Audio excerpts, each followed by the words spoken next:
Ric Flair has kind of been owned by AEW. In this video, I'm going to tell you exactly what I'm talking about because AEW, Ric Flair, I've always thought it was a weird pairing, right? If you look at it from the standpoint of Ric Flair, he's in his golden years, if you will, his older years. He left WWE and went to AEW, and at the time it was very heavily criticized. Now, we all know that Ric Flair is no longer with AEW, and honestly, it was a smart business deal by AEW Prez Tony Khan. Not so much for Flair, although he got his coin, because when he arrived in 2023 and made it clear that he was going to be on AEW television going forward, they had announced that he had signed a deal with the promotion. He was Tony Khan's gift to Sting. Now, Sting, Ric Flair, they go back decades, right? They've wrestled for decades. And a lot of history, NWA, WCW, and etc. He was Sting's retirement gift, and he wanted to be along the journey of Sting's retirement. He really didn't do much in AEW. He was just kind of a background player. Sure, he cut a few promos, but he was nothing special. It's Ric Flair. There's not a lot you can do with a Ric Flair or a Hulk Hogan outside of a one-off appearance every few years or every, quarter or so. Or every few quarters. And so, it was there. Now, we didn't realize that, in fact, his salary was essentially being offsetted by the Woo Energy payment. So, Woo Energy, a energy drink company that made a deal with Flair. Flair licensed his imagery and his likeness to them to use it in this model. They paid for the sponsorship money was used for Flair being on AEW television. Now, it was recently reported that that deal is no longer in effect. Therefore, there's no reason for Flair to be in AEW since he was not technically under contract with AEW, right? He was essentially a paid sponsorship man on their television, right? And so, Sting retired at Revolution in March. He, Darby Allin, they retained the AEW Tag Team titles over the Young Bucks in a heck of a match. I loved that match. I mean, you talk about the right send-off for someone. That was Sting, that was AEW, that was Revolution. Phenomenal match. Now, he was recently on Busted Open Radio, and he talked about how he didn't confirm his AEW departure, but he said, when asked the last time he heard anything from AEW and Tony Khan, he said it was about a pitch that he had about Sting's retirement match at Revolution. This is what he had to say. I gave him the finish for the match, and he looked at me like I had 7 different, I assume, heads. I don't think Tony knew that I was on blood thinners.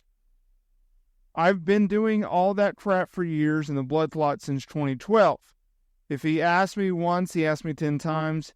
He said, do not cut yourself, please. I wanted those guys to have the same match. But at the end, instead of him leaving like that, just keep me on the side the whole time. At the end, as Sting is standing there and these guys are gone, I jump on Sting, boom, boom, boom, one big move, and he puts me in the Scorpion, and we go out the way we did 31 years ago. It would have blown the roof off the joint. It would have made me a heel, so I had somewhere to go because it's just hard to get people mad at me now. He said, I haven't heard back from them since. He said, they told me, we'll call you back later. Haven't heard anything since. Now, he did praise AEW. He did praise some talent, including Ospreay, Takeshita, the Young Bucks. He called the Young Bucks' heel turn phenomenal.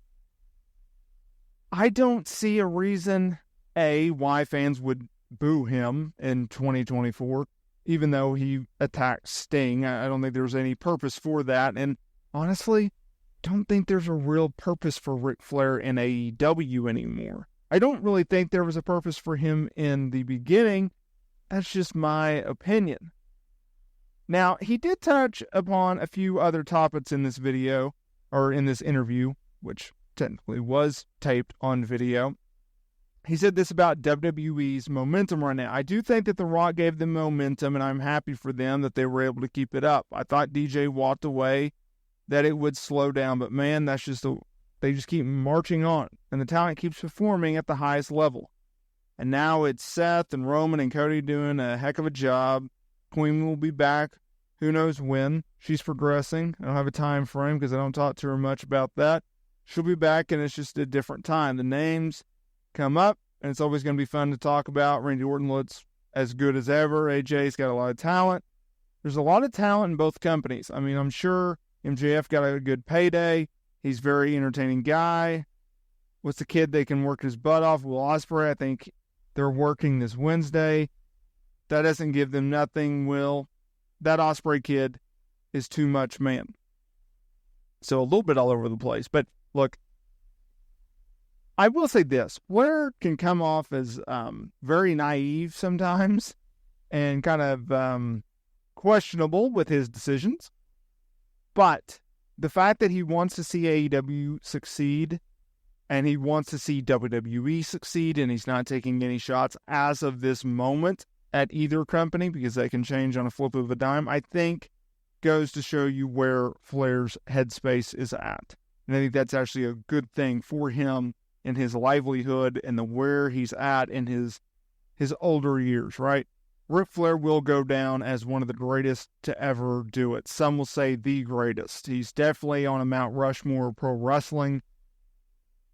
And regardless of what you think of him, his past mistakes, his past actions, in ring, character-wise, he's one of the greatest to ever do it. He really, really is. Some people like his style, some people don't. I've heard wrestlers talk about how there was the Ric Flair style match. Bret Hart most notably coined that, where it was like, if you've seen one Ric Flair match, you've seen them all kind of thing. I disagree with that, but the promos, the lifestyle, the story, just everything